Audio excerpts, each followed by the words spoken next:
আমি সাধারণ শিক্ষার্থী সেই চাকরি যদি যোগ্য হয়ে সেখানে চাকরি পাবো। নারী হিসেবে আমার নারী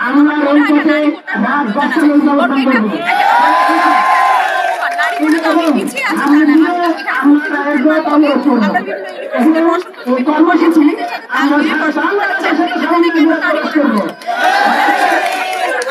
এটাও এক প্রকার বৈষম্যের কথা বলা যায়, কারণ নারীদের আলাদা এখন নারী পুরুষ সবাই যেহেতু সমানভাবে একসাথে এগিয়ে চলছে, সেভাবে নারী হিসেবে কোনো ছাড়াই তারা তাল মিলিয়ে চলতে পারবে ভবিষ্যতে।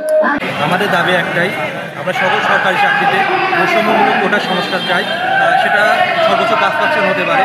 এবং গতকাল আমাদের ভাইদের উপর যে হামলা হলো, পুলিশ নির্বিচারে গুলি চালালো, টিয়ারশেল তুললো, তার আমরা সর্বোচ্চ শাস্তি দাবি করছি। তাদেরকে চিহ্নিত করে আইনের আওতায় আনতে হবে এবং যতক্ষণ পর্যন্ত সরকারের পক্ষ থেকে কোনো আশ্বাস না আসে যে কোটা সংস্কার হবে এবং সর্বোচ্চ 5%, ততক্ষণ পর্যন্ত আমরা আমাদের আন্দোলন চালিয়ে যাব এবং আমরা রাজপথ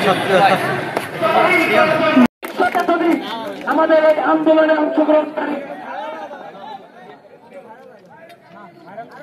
তাহলে রাবিয়া ব্যক্তিরা তাদের আত্মহত্যা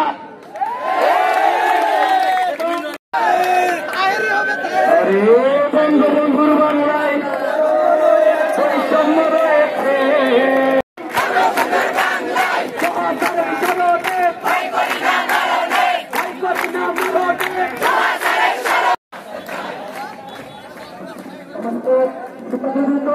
আমরা আবার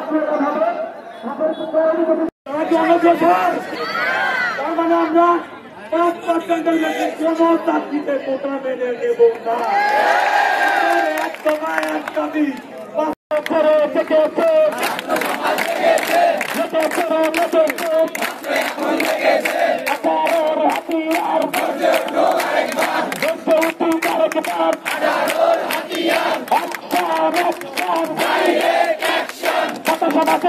হাতিয়ার